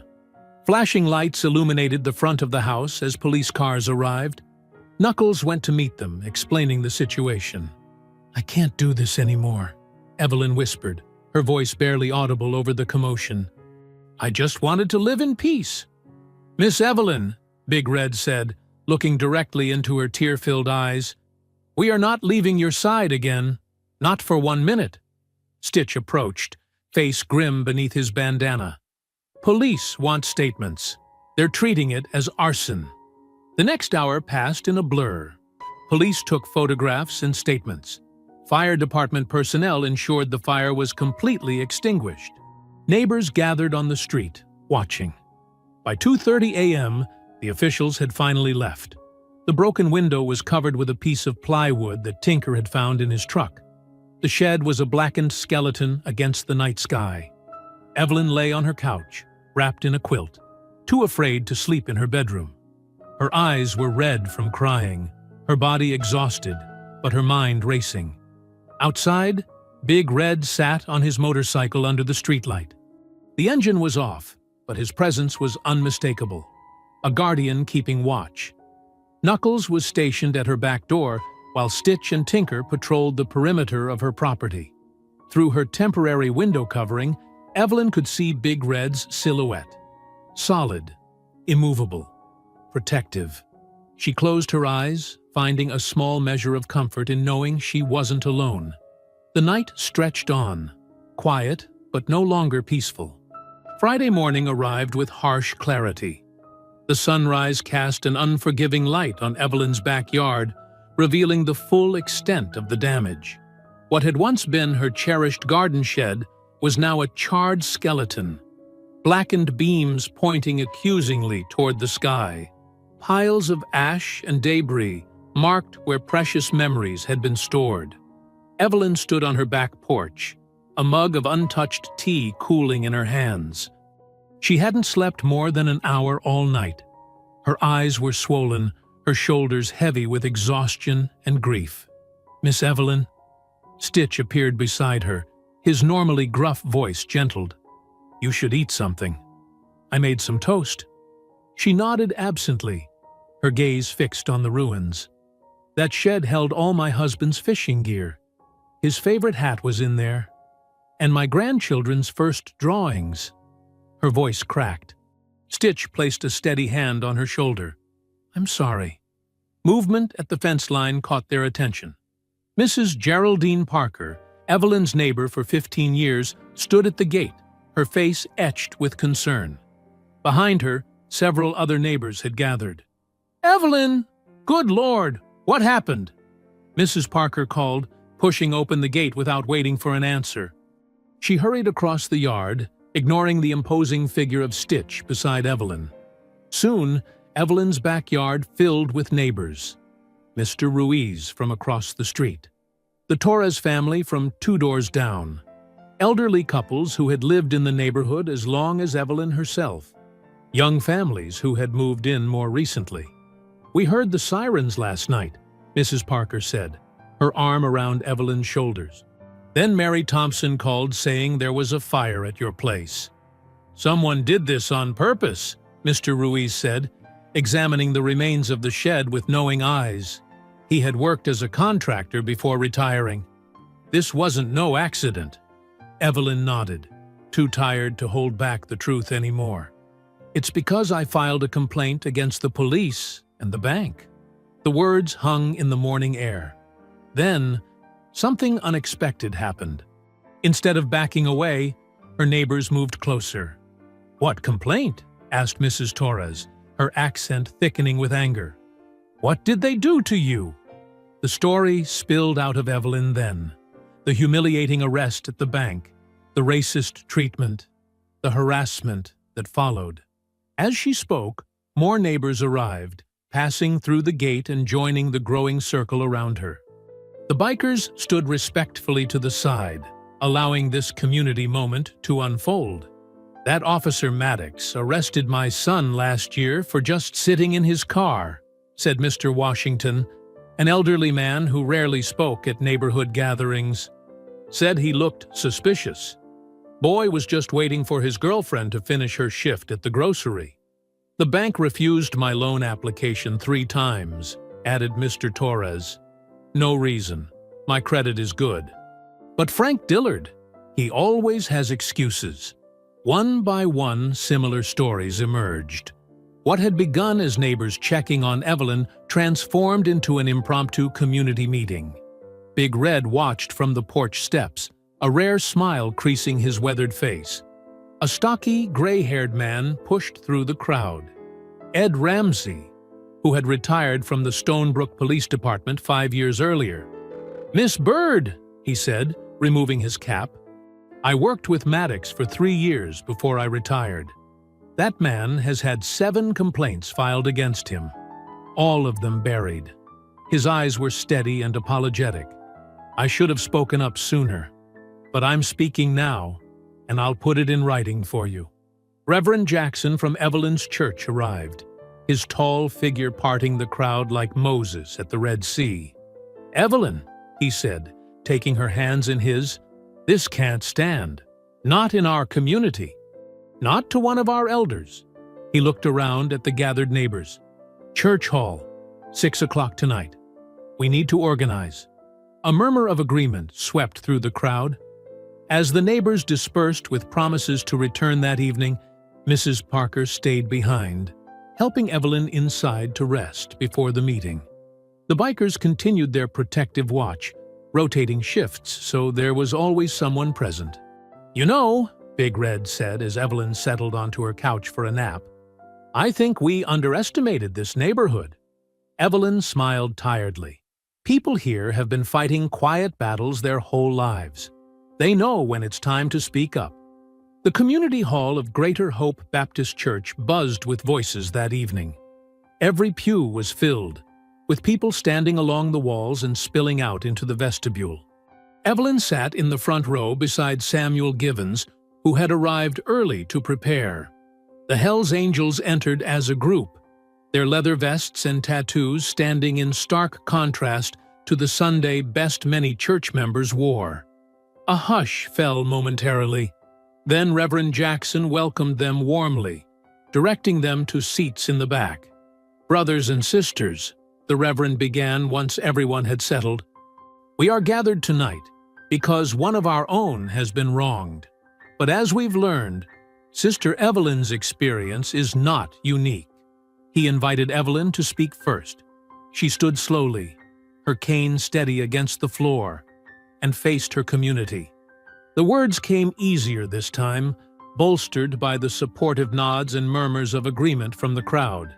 When she finished, others rose to speak. A young Latino man described being followed through stores by Officer Harlan. An elderly woman explained how Frank Dillard had questioned the source of her pension checks when she tried to deposit them. A teenage boy recounted being stopped and searched by Officer Maddox while walking home from basketball practice. The stories continued for over an hour. Samuel Givens took careful notes, occasionally asking clarifying questions. The faces of the community members reflected anger, pain, and, most importantly, resolve. Finally, Samuel stood to address the gathering. "What we're seeing here is a pattern," he explained, his voice carrying easily through the hall. "Not isolated incidents, but systematic mistreatment of this community. Mrs. Bird's case gives us a starting point, but each of your testimonies strengthens our position." He looked around the room. "I need volunteers to give formal statements. With enough evidence, we can push for a broader investigation." Hands shot up across the room. Samuel's assistant moved through the crowd, collecting contact information from those willing to testify. "This won't be quick or easy," Samuel cautioned. "The system protects its own. But together, with one voice, we can demand accountability." From the back of the room, Big Red stood. His massive frame drew all eyes. "The Angels will provide security for anyone who feels unsafe after coming forward," he announced. "No one touches this community again." A ripple of approval moved through the crowd. Reverend Jackson called Evelyn forward once more. She made her way slowly to the altar, where she had sung in the choir for decades and helped serve communion to generations of worshipers. She looked out at the sea of faces, Black families who had lived in Stonebrook for generations, Latino immigrants who had more recently made it their home, the leather-clad bikers who had become unexpected allies, and even a few white residents from the better side of town who had come in solidarity. "I was afraid," Evelyn admitted, her voice steady despite her fatigue. "When they put those handcuffs on me, I felt so small. When they vandalized my home, I wanted to give up." She straightened her shoulders. "But I'm not small. We're not small. Together, we're mighty." A chorus of amen rose from the congregation. "Miss Evelyn won't stand alone," Reverend Jackson declared, taking her hand. "Who stands with her?" The entire room rose as one, a forest of raised hands and determined faces. For the first time since the nightmare began, Evelyn felt the weight lifting from her shoulders. The path ahead would not be easy, but she would not walk it alone. The community that had quietly endured for so long had found its voice and its courage. Saturday morning arrived with golden sunlight streaming through Evelyn's freshly repaired window. The glass company had come early, working quickly to replace what the brick had shattered. Now her living room was transformed into an impromptu war room. Samuel Givens spread files across her dining table, his suit jacket draped over a chair. 3 laptops hummed, surrounded by stacks of legal pads and folders. Evelyn sat in her armchair, a cup of tea cooling beside her as she watched the activity with quiet determination. The bikers had arrived promptly at 8, filing in respectfully and taking positions around the room. Big Red stood near the window, occasionally glancing outside at the quiet street. Knuckles sat cross-legged on the floor, organizing printed testimonies into neat piles. Stitch had brought coffee and pastries for everyone, now arranged on the kitchen counter. "The timing is critical," Samuel explained, gesturing to a calendar. "We'll file the civil rights lawsuit on Monday morning. That gives us the weekend to prepare everything." Evelyn nodded, her back straighter than it had been all week. "What do you need from me today, Mr. Givens?" "Your official statement, recorded and notarized." He pointed to a small video camera set up on a tripod. "Every detail you can remember, from the moment you walked into that bank until now." Tinker approached with his laptop. "I've got the helmet cam footage ready to transfer. You won't believe how clear it is." He turned the screen toward Samuel, who let out a low whistle. "Perfect angle of the arrest," Samuel muttered, adjusting his glasses. "Shows the excessive force clear as day." Mrs. Parker arrived with a plate of sandwiches, slipping in through the back door as naturally as if she lived there. She'd appointed herself Evelyn's unofficial caretaker since the fire.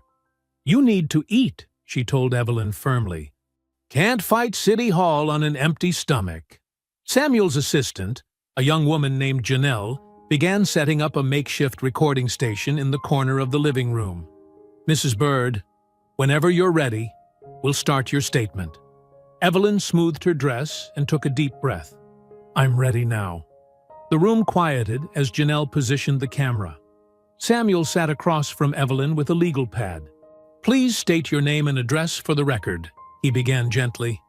"Evelyn Marie Bird, 1423 Maple Street, Stonebrook." "Mrs. Bird, please tell us, in your own words, what happened last Friday at Stonebrook Federal Bank."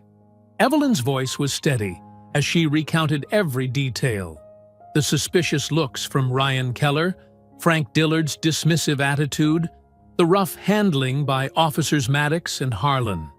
She described the pain of the handcuffs, the humiliation of being marched out in front of everyone. "And since that day, what has happened?" Samuel prompted. She detailed the vandalism, the fire, the threats. As she spoke, her voice grew stronger. The bikers listened silently, their faces hardening with each new detail. "Thank you, Mrs. Bird," Samuel said when she finished. "Your testimony is compelling and clear." A knock at the door interrupted them. Big Red moved to answer it, one hand hovering near his belt. Ed Ramsey stood on the porch with a thick manila envelope. "I brought what I promised," he said, stepping inside. "Personnel records I kept copies of before I retired. Shows the pattern of complaints against Maddox going back 5 years." Samuel accepted the envelope with raised eyebrows. "This could be crucial evidence, Mr. Ramsey."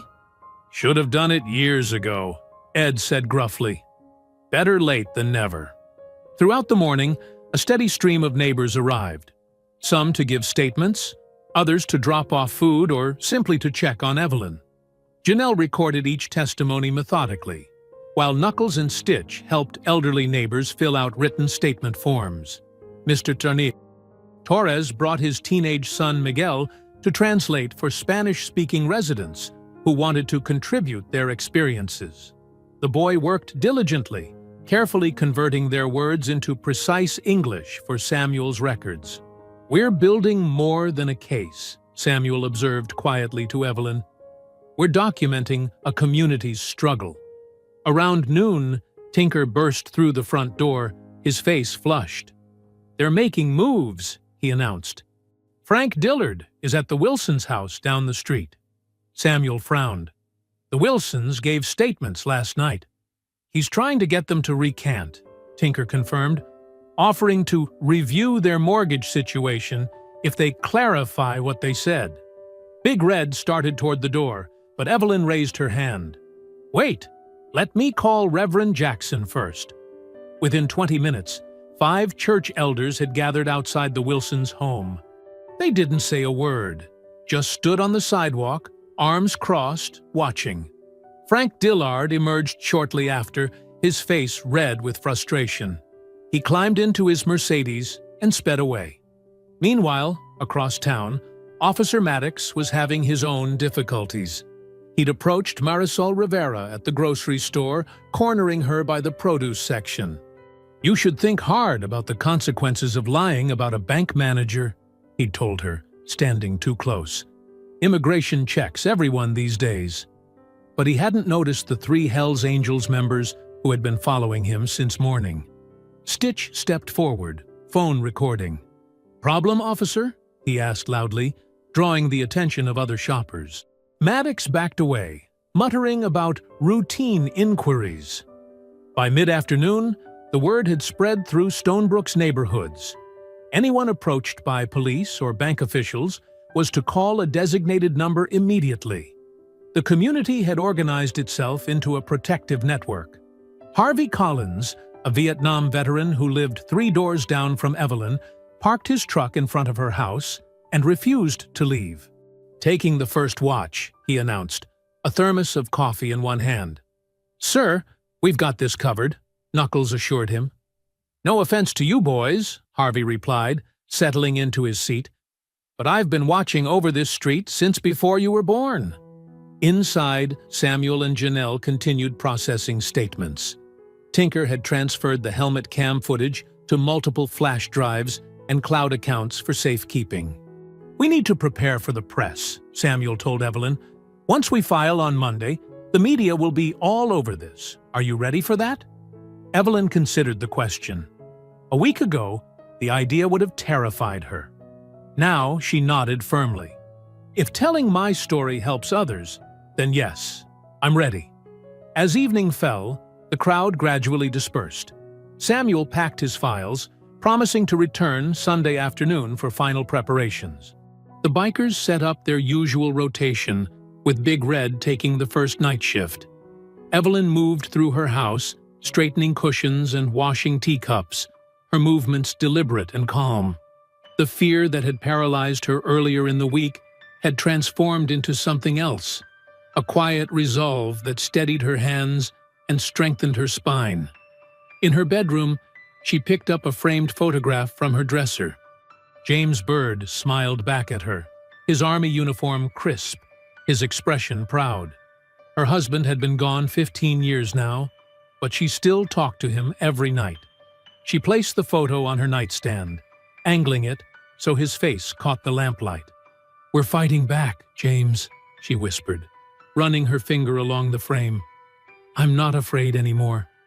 Outside, she could hear the low rumble of Big Red's motorcycle as he circled the block. Inside, the house felt different, not just because of the day's activity, but because something had shifted within its walls. For the first time in years, Evelyn's home wasn't just a place of memories and quiet routines. It had become a fortress of resistance. Monday morning arrived with a gentle rain, washing the streets clean as if preparing the town for what was to come. Evelyn stood in front of her bedroom mirror, carefully pinning her silver hair. She had chosen her finest church dress, navy blue with white trim, and her good shoes despite their pinch. Her hands trembled slightly, but not from fear. Today was the day she had been waiting for. A rumble of motorcycle engines grew louder outside her window. Through the curtains, she could see the Hells Angels arriving one by one, parking their bikes in perfect formation along the curb. Today, they had traded their usual leather vests for clean black leather jackets, their bikes freshly polished. The doorbell rang. Mrs. Parker stood on the porch, dressed in her Sunday best. "Ready to make history, Evelyn?" she asked with a smile. Evelyn nodded, picking up her handbag. More than ready. Outside, the street had transformed. At least 30 people were gathered. Church members, neighbors, former customers from the cafeteria where Evelyn had worked for decades. Ed Ramsey stood beside his old police cruiser, now a civilian vehicle but still commanding respect. Harvey Collins and 3 other veterans formed a loose honor guard. Big Red approached, extending his arm formally. "Your chariot awaits, Miss Evelyn." Instead of motorcycles, the bikers had arranged for a black SUV. "Can't have you getting wet today," Knuckles explained, opening the door. The procession to the courthouse was something Stonebrook had never seen before. The SUV led, followed by motorcycles, then a line of cars stretching back several blocks. As they passed through town, people stepped out of shops to watch. Some waved, others simply stared. At the courthouse steps, the rain had lightened to a drizzle. Samuel Givens waited at the entrance, briefcase in hand, his expression calm but determined. Beside him stood Janelle, clutching a stack of folders. "Quite the entrance, Mrs. Byrd," Samuel said with a smile. "Are you ready?" "Been ready all my life," Evelyn replied, straightening her back. The bikers flanked her as they climbed the courthouse steps. The community supporters formed a protective corridor behind them. Photographers from the local newspaper snapped pictures, and Evelyn noticed a television news van parked across the street. The marble halls of the county courthouse echoed with their footsteps. Unlike the police station or the bank, this place felt solemn, almost sacred in its promise of justice. Evelyn had never been inside a courtroom before. Courtroom 3 was already filling with spectators. Frank Dillard sat at the defense table with the bank's attorney, a sharp-featured woman in an expensive suit. Officer Maddox and Officer Harlan occupied another table with the police department's legal counsel, a balding man who kept checking his watch. Evelyn took her seat beside Samuel at the plaintiff's table. The bikers and community members filled the gallery behind them, a solid wall of support that made Maddox visibly uncomfortable. "All rise," the bailiff announced. "Court is now in session. The Honorable Judge William Thornton presiding." Judge Thornton was an older white man with sharp eyes and a reputation for fairness. He surveyed the crowded courtroom with a slight frown. "I see we have quite an audience today," he noted. "Let me be clear, I'll have order in my courtroom. This is not a sporting event." He reviewed the docket briefly. Byrd versus Stonebrook Federal Bank and Stonebrook Police Department. Counselors, are you prepared to proceed? Samuel rose. "Yes, Your Honor." The defense attorneys echoed their readiness. "Mr. Givens, please present your opening statement," the judge directed. Samuel walked to the center of the courtroom, his posture straight, his voice clear and measured. "Your Honor, this case is about more than one incident or one individual. It is about a pattern of behavior that has been allowed to fester in our community. Mrs. Evelyn Byrd, a respected 74-year-old grandmother and lifelong resident of Stonebrook, went to her bank to withdraw her own money for her granddaughter's college expenses. What should have been a routine transaction became a nightmare of discrimination, false arrest, and subsequent retaliation." Samuel laid out the charges methodically. Racial discrimination at the bank, false arrest by the police, elder abuse, intimidation, and financial retaliation. He explained how each charge was supported by substantial evidence, including video footage, audio recordings, and multiple witness testimonies. "We will demonstrate that not only was Mrs. Byrd mistreated, but that this mistreatment was part of a pattern of systemic discrimination that has affected many in our community. We seek not only damages for Mrs. Byrd, but accountability and structural changes to prevent such abuses in the future." The bank's attorney, Ms. Hartwell, countered with claims about standard security protocols and reasonable suspicion. The police department's lawyer, Mr. Donovan, emphasized the split-second decisions officers must make in potentially dangerous situations. Judge Thornton listened impassively, then turned to Samuel. "Call your first witness." The plaintiff calls Mrs. Evelyn Byrd. Evelyn walked to the witness stand with dignified steps, placed her hand on the Bible, and swore to tell the truth. From this elevated position, she could see everyone in the courtroom: the stern judge, the nervous defendants, and the rows of supporters behind her. Samuel guided her through her testimony gently but thoroughly. Evelyn described the events at the bank in detail: the suspicious looks, the whispered phone call, the arrival of the police, the humiliation of being handcuffed. "And what happened after you were released?" Samuel asked. "They started coming after me," Evelyn replied, her voice steady. "My mailbox was smashed. My porch was egged.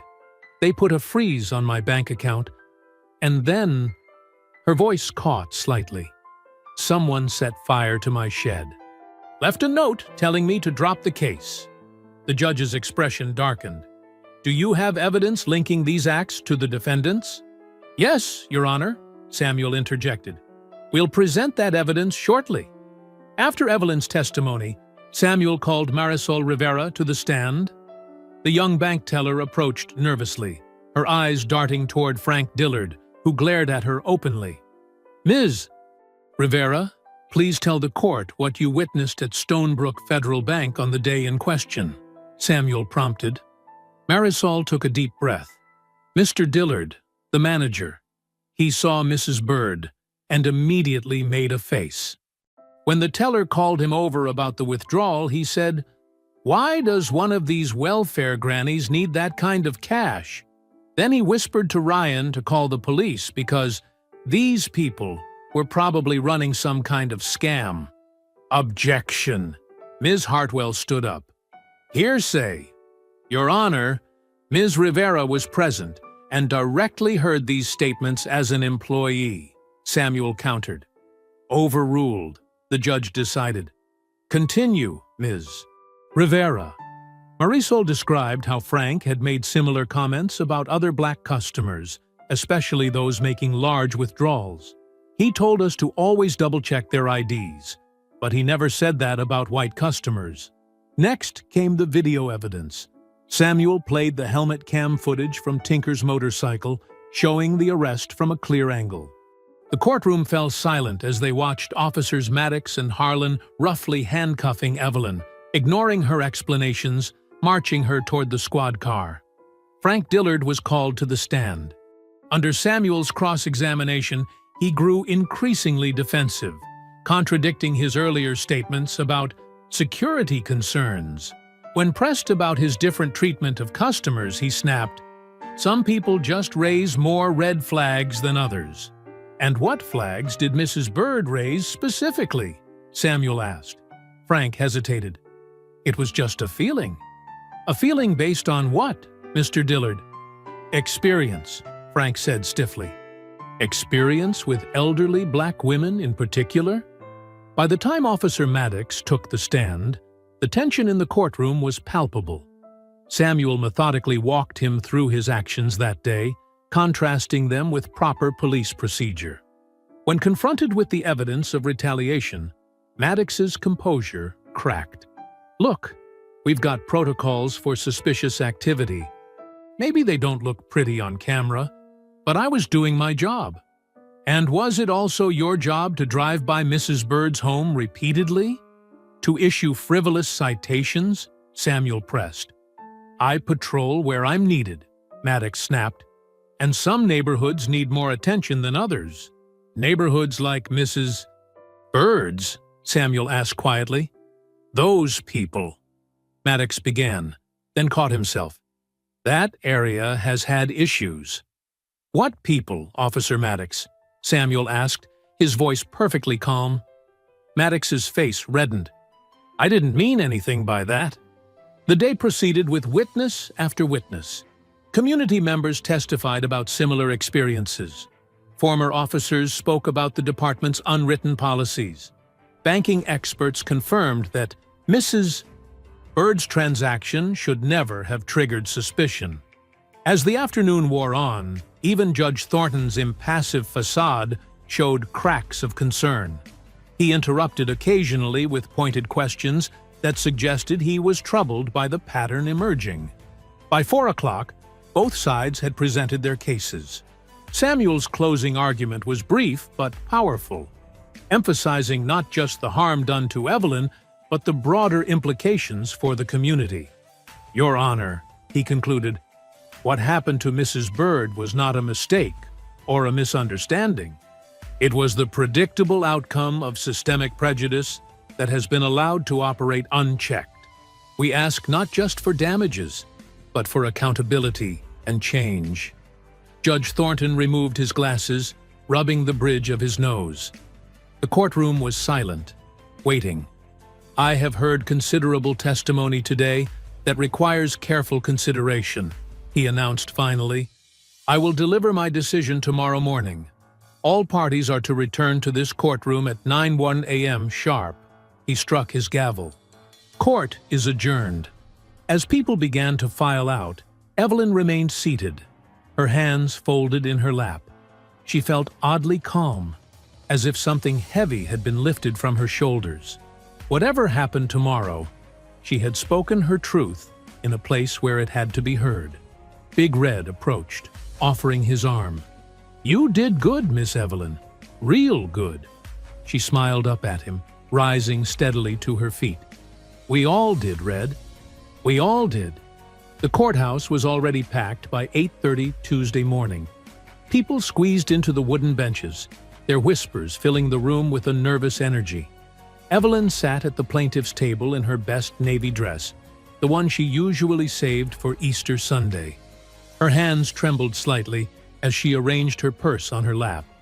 Big Red, dressed in a clean button-down shirt that strained against his broad shoulders, sat beside her. His leather vest was still visible underneath. He wouldn't completely abandon his identity, even for court. When he noticed Evelyn's hands shaking, he reached over and offered his palm. She placed her small hand in his massive one and gripped tightly. "Whatever happens," he whispered, "you already won by standing up." Evelyn nodded, but couldn't find her voice. After decades of keeping her head down, of being invisible, of swallowing injustice with a polite smile, this moment felt almost unreal. The community filled the seats behind her. Church members, neighbors, former colleagues from the school cafeteria, and of course, the bikers, who occupied the back row like a leather-clad wall of support. Frank Dillard sat at the defense table looking smug, whispering to his attorney. Officer Maddox's jaw was clenched tight, his eyes fixed straight ahead, while Officer Harlan fidgeted nervously with his tie. At precisely 9:00 a.m., the bailiff called the court to order.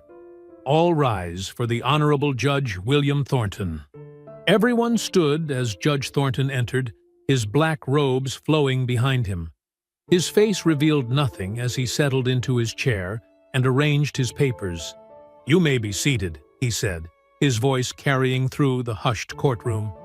"After reviewing all testimony and evidence presented yesterday, I am prepared to deliver my ruling in the case of Byrd versus Stonebrook Federal Bank and the Stonebrook Police Department." The judge looked directly at Evelyn, his expression softening slightly. "Mrs. Byrd, I want to thank you for your courage in bringing this matter before the court. It is not easy to stand against powerful institutions, especially at your age." Evelyn straightened her back, dignity emanating from her despite her nervousness. Judge Thornton continued, "This court has been presented with overwhelming evidence of discriminatory practices, abuse of power, and retaliatory actions that have no place in our justice system or our community." Frank Dillard's smug expression began to fade. Maddox shifted uncomfortably in his seat.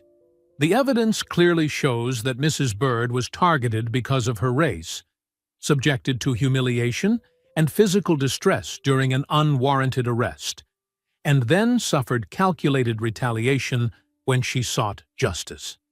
The helmet camera footage alone provides irrefutable proof of the officer's misconduct. Furthermore, the testimony of bank employees confirmed a pattern of racial discrimination at Stonebrook Federal that is both disturbing and illegal. The judge paused, looking over his glasses at the defendants. What is perhaps most troubling is not just the initial incident, but the coordinated effort to intimidate Mrs.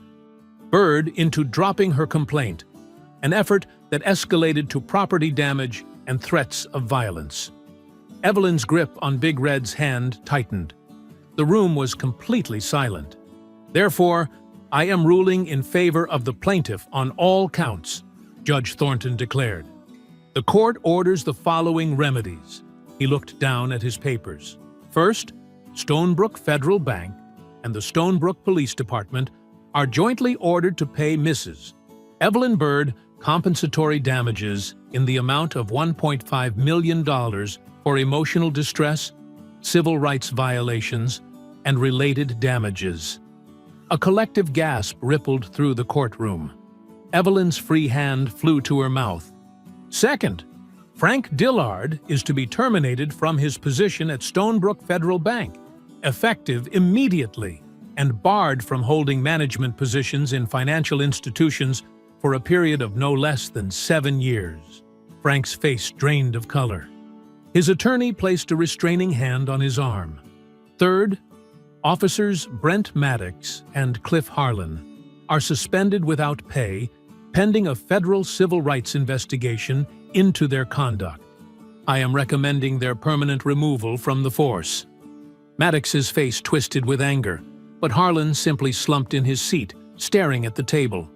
Fourth, I am ordering a state-level inquiry into the practices of the Stonebrook Police Department, including a review of all complaints filed against its officers in the past 5 years.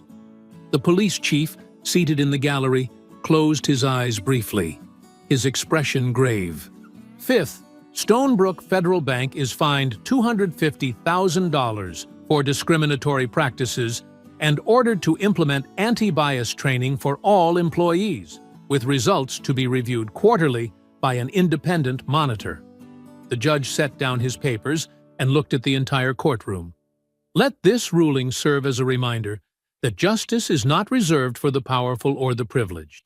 It belongs to every citizen, regardless of age, race, or social standing. This court will not tolerate the abuse of authority or discrimination in any form. He struck his gavel firmly. So ordered. Court is adjourned. For a moment, the courtroom was frozen in stunned silence. Then, as if a dam had broken, applause erupted. People stood, cheering and embracing one another. The bikers in the back, mindful of decorum, nodded approvingly, though Tinker let out a quiet, "Yes," under his breath. Tears streamed down Evelyn's cheeks. Big Red squeezed her hand gently, his own eyes suspiciously bright.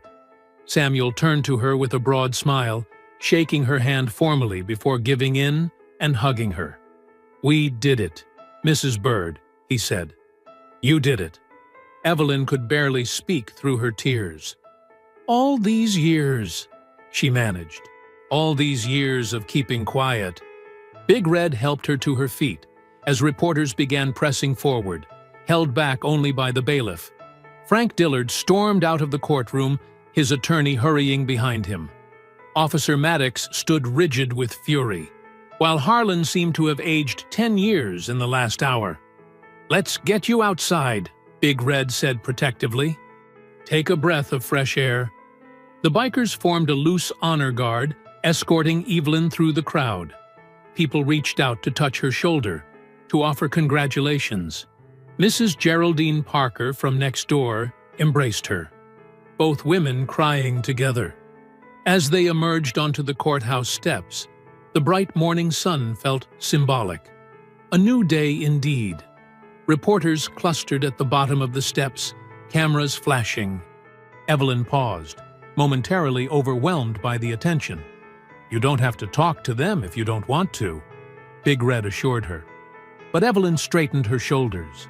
"No, I think I should say something." Samuel stepped forward to address the press. "Mrs. Bird will make a brief statement. Please be respectful. She's had a long journey to this moment." The reporters fell silent as Evelyn approached the microphones that had been hastily assembled. Her supporters gathered behind her, church members, neighbors, and the bikers standing like sentinels. "I never wanted to be in court," Evelyn began, her voice quiet but steady. "I just wanted to help my granddaughter go to college. But when they put those handcuffs on me, something broke inside. Not just my heart, but the part of me that always stayed quiet." She took a deep breath. "This victory isn't just for me. It's for every person who was ever afraid to speak up. For every person who was told to know their place." Her voice grew stronger. "Today, the court said my place is right here. Equal under the law, deserving of respect, and brave enough to demand it." The crowd behind her erupted in applause again. Big Red stood stoically at her side, his presence a steady reminder of the unlikely alliance that had made this moment possible. As cameras flashed and reporters called out questions, Evelyn felt a lightness she hadn't experienced in years. The bruises on her wrists had long faded, but only now did the deeper wound begin to heal, the one that came from decades of swallowed dignity. I hope you enjoyed that story. Please like the video and subscribe so that you do not miss out on the next one. In the meantime, I have handpicked 2 stories for you that I think you will enjoy. Have a great day.